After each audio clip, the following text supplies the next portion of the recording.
Amanda. And I'm Devon. And this is your marketing moment. What are we talking? Okay. Custom URLs. Custom URLs and when you should use them. So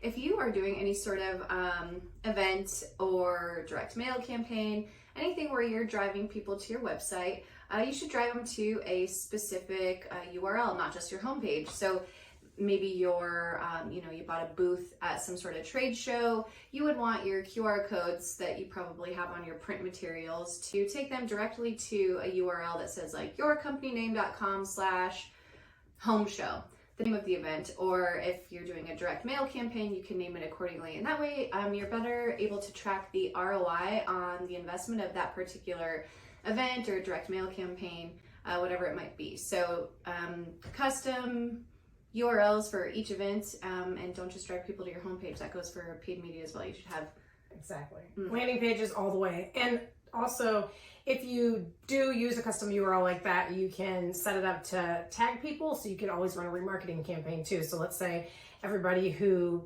met you guys at the home show, who came to the landing page and learned more about you, maybe left and never converted to a lead.